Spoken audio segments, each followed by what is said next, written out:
that is one big billety boy. Whew.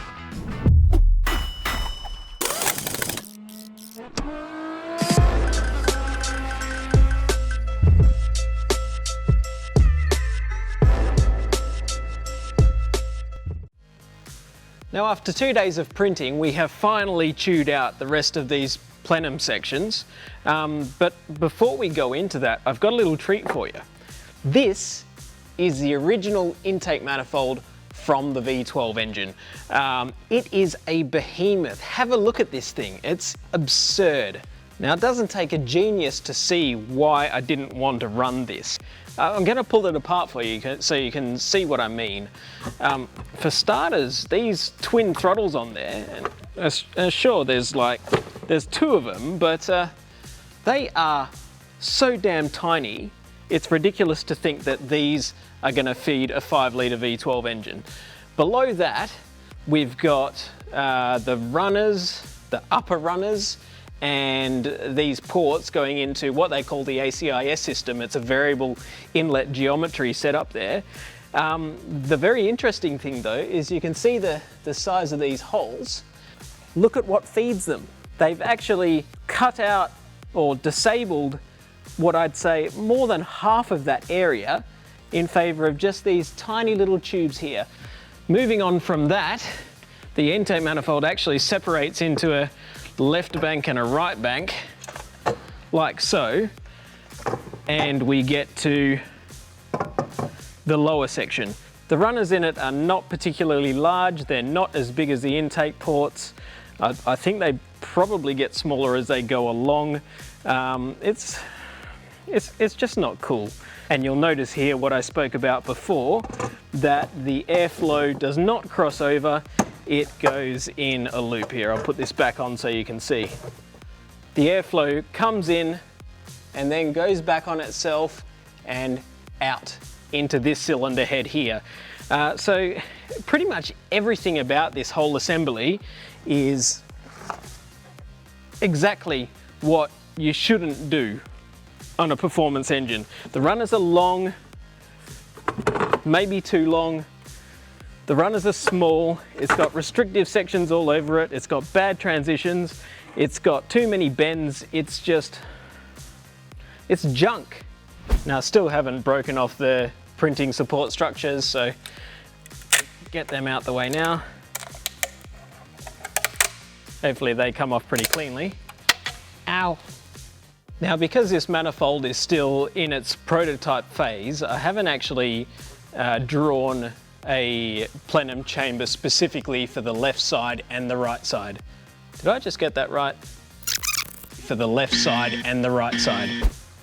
The left side and the right side. Well, I'm pretty sure the first time I said it, it looked right for you guys. So what I've actually done is just mirrored the side I've already done, the right side.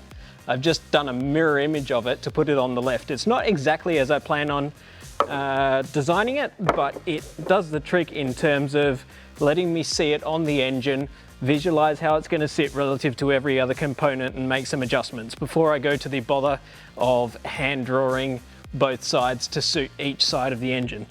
So I'm just going to stick them on.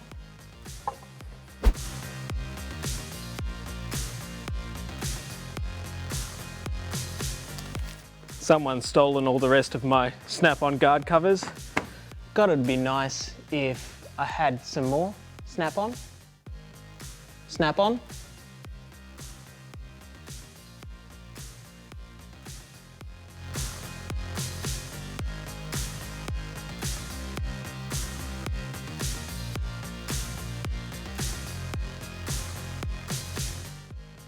Holy crap, that's huge. Now, one thing is for sure, rendering it on a computer screen does not prepare you for just how huge it is in the engine bay. So my impressions are good. I've got all the clearance I expected to have at the rear, but I am finding now that I look at it that those interfaces where it goes to the throttle body or bodies, they're just a little bit small. So I'm going to have to find some more flow area somehow to feed these plenums a little extra air.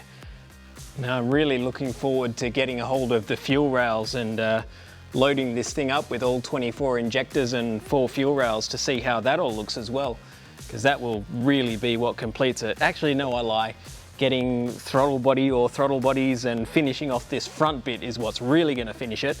But definitely fuel rails next, injectors, and then a throttle, and I think we will finally be done. That's awesome.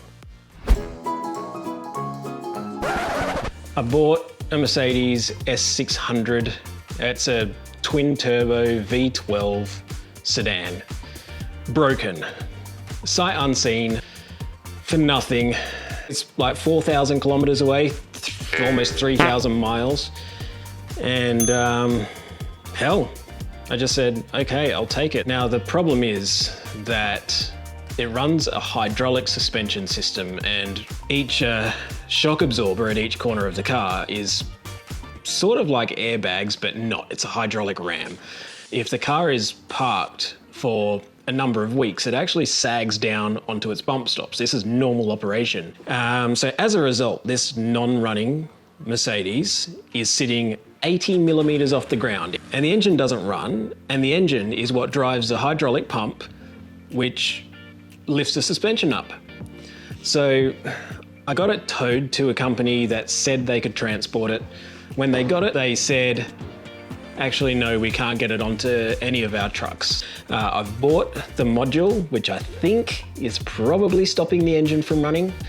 I've had it couriered to the depot where this car is being stored, and I've sent the guy some YouTube videos and some emails just explaining how to replace this part so that maybe he can replace it and maybe we can get this thing on a truck and over here. I mean, if this doesn't work, I'm gonna have to pay someone thousands to get this car over. They can't even get forklift underneath it. They said they tried to forklift. The idea of forklifting an S-Class Merc, that hurts me in all the places, but they couldn't even do that. So, what do you mean? That's right! Okay, now clearly this intake manifold is missing one thing, that's a throttle body. And that's what we've been waiting on, and that's what we've got here, I think. Wonder how long that's going to go on for. It's a workshop, that's all it's going to be around. So disrupting. Okay, seems to have stopped.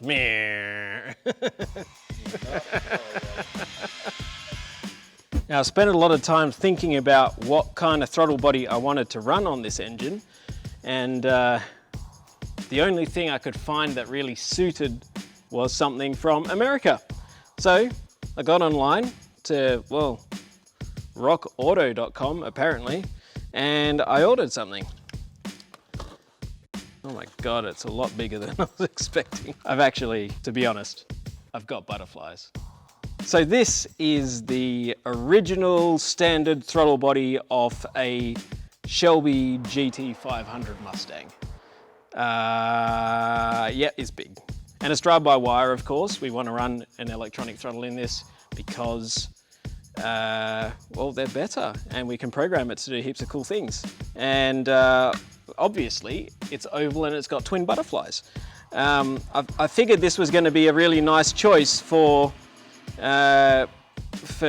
sending 2 lots of airflow into 2 different plenums. That is just so attracting. All right, now there were 2 prerequisites when I was looking for a throttle body. 1, it had to fit in a very tight space, and 2, it had to flow a lot. Well, maybe 3, it needed to be drive-by-wire as well because I don't want any of this ancient cable throttle nonsense. It's quite shallow in this direction for the amount of flow that we can put through it. It's cool, but this is not actually what we are going to run because I wanted something even bigger. So after I figured out that a GT500 throttle body was going to be the answer to my problems, I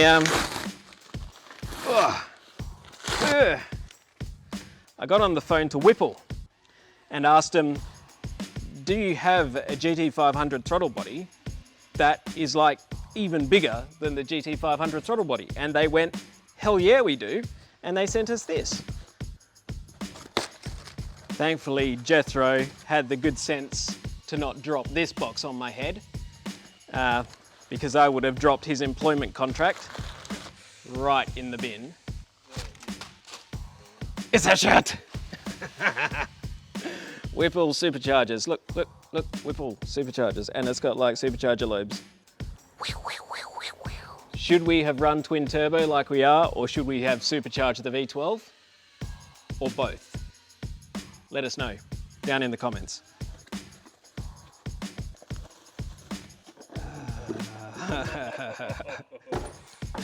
Oh, that is one big billety boy. Whew.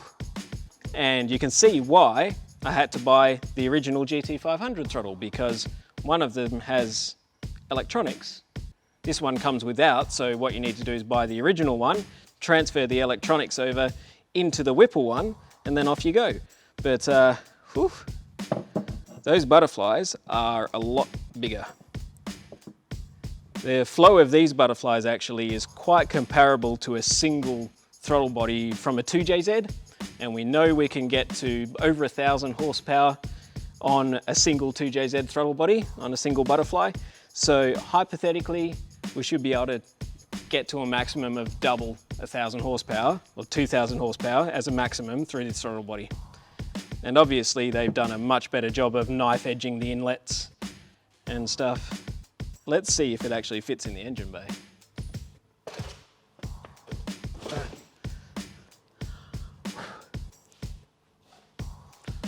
I don't even know which way's up and down on this thing. Does it matter? I guess it doesn't. Like, you can run it that way or that way, it shouldn't make a difference. So, something like that. I was actually thinking of getting their full oval butterfly, because that flowed even more. That's one big giant oval throttle with no bridge in the middle. But the problem with that is it's very difficult to control the amount of airflow down low. It's not good for drivability. And we also worried that the single shaft all the way across might actually bend when we closed the throttle and it had all the boost pressure hit against it. It's really not the way they were designed to operate in a supercharge application where all they're seeing is vacuum. This would put a lot of pressure on them, perhaps too much for them to withstand, and if the shaft broke, then the whole engine would get destroyed by chunks of metal going through it. So I decided to go for the slightly lower but still ridiculously high flowing twin butterfly option. Blink. Johnny 5 is alive. The gear in there says Edelbrock. Edelbrock. Of course, Ford, you would like put 2 Phillips head screws and 2 Torx screws on the motor. What, did you run out of one so you just started using the other? The butterflies in this are kind of skinny. The butterflies in this are kind of not skinny. Whew, look at the difference of those bad boys. But no, I definitely cannot spot anything that's not absolutely awesome and perfect with this throttle body. The construction of it is awesome. A lot of aftermarket throttles, even super high-end name brand stuff, you close them up and you can see a gap down one side and not on the other, because they don't align the butterflies properly and they're locked in that position, so you can't do anything about it, and it permanently bleeds air through one side and stuff. Not going to name any brands, but this Whipple item is flawless. It's gorgeous. Like, I don't think I've ever seen such a perfect fitment of a butterfly in an aftermarket throttle before. So I'm chuffed. I think I made an excellent choice. I was considering a whole bunch of different brands, and certainly some of the cheaper copies out there, because there are copies of these and they were tempting, but now that I see how spectacular this is, I'm glad I actually went to Whipple themselves and said, can I have a really nice one? Because that's what they've given me. Well, I'm really curious to see what's inside the Black Magic chamber, where all the voodoo happens. Where's that magic kit that The one we're trying to use on the Mazda Barbie doll kit. Top drawer. How about that? Top drawer. No, it isn't. Oh, this top drawer. Oh yeah, yes it is. It's so cute. Look at it. Hold on, these guys aren't sponsoring us. Not sponsored by Worth. Look at this.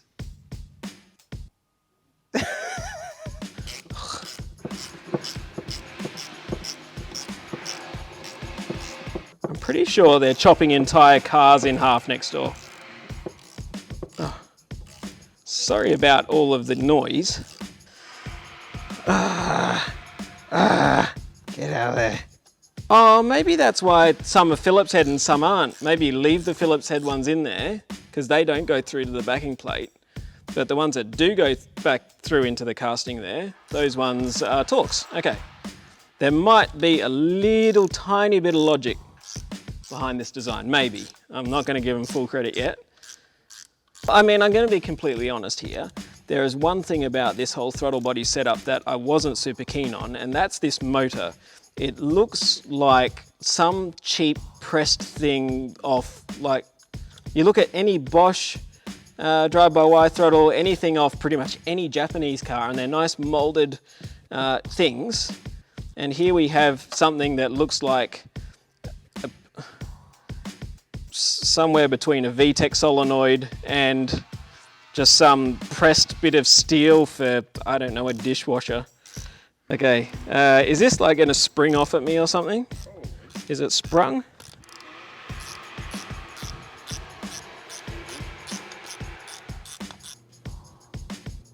I really do want to do a project with a Whipple supercharger sometime in the near future, because when it's not angle grinders, it's airplanes. Don't you know that, like, it's COVID and all the planes are meant to be on the ground and whatever. So I am actually really interested in doing a project with a Whipple supercharger sometime in the near future, because I'm absolutely fascinated with twin screw superchargers and what they can do. I think they're fantastic. I also think they sound fantastic, and I desperately need a Whipple charger in my life.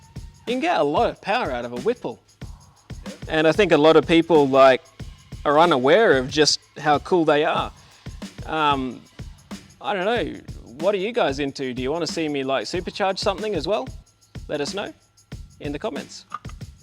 Now this is like, when I pull it out, it's trying to turn, so it's like, almost like a clock spring sort of springiness. Oh, there she goes. Yeah, so that had some sort of clock spring sort of tension on it, but otherwise you can see inside there that it's essentially exactly the same thing, except for it doesn't say Edelbrock and it doesn't have brass, it's just all plastic. We can bring this boy in and okay.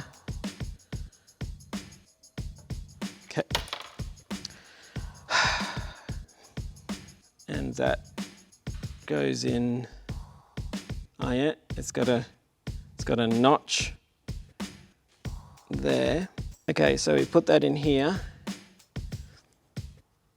Then we line that bad boy up like that, and then we spin it the correct direction, which is keeping the butterflies closed until it all pops together.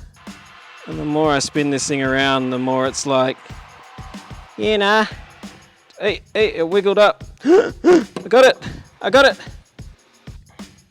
Now some of you might be wondering why we chose a drive-by-wire throttle body instead of a cable-driven one. There are a lot of advantages to drive-by-wire. For starters, you can program in the ECU how much a particular pedal position, like a foot position, will open the throttle body. You can even do fancy things like programming that a certain amount of pressure down on your foot delivers a certain amount of power instead of a certain throttle position. So your foot is more so in control of the amount of power coming out instead of just the amount of air going into the engine. And that can make it a lot more predictable to drive, so that you're not having to think so much in your head This throttle at this RPM is not much power, but this throttle, the same throttle at another RPM, is tons of power. You can really let the computer figure that out for you.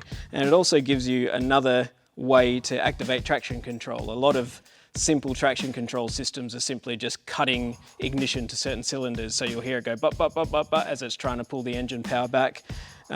This just gives you another thing you can do. You can make it close the butterfly up to reduce power to try and regain traction. It's a lot more elegant. That and the fact you don't have to run a big ugly cable from the cabin of the car to the throttle body. It's all just wires, it's electronic. So out with the very old, the horrible throttle bodies that came with the V12, out with the factory GT500 throttle, and in with the Whipple big boy.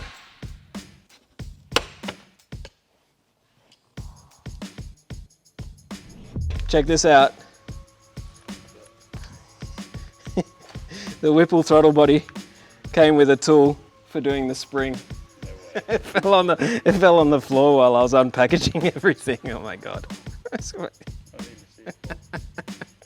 Oh, what's wrong with me? I'm like, there should be a tool that makes this easy, and there it is.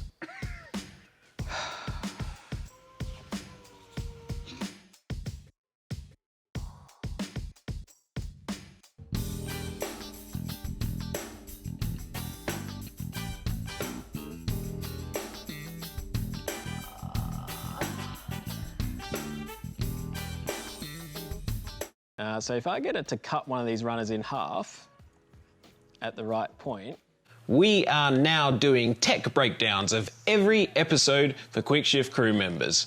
So if you're the kind of person who's hungry for more in-depth tech information, check out our crew memberships. We are now doing tech breakdowns following every single episode of Supra Supreme, as well as our usual vlogs, 3D print files and more. See you next ep. Then goes through this little S and then comes back to straight again. And that took some effort to achieve and some learning. There you go, you can really see the shape of those rails going on there. So I redrew the whole thing like this, also trying to keep in mind that I wanted the runner to taper in a particular way.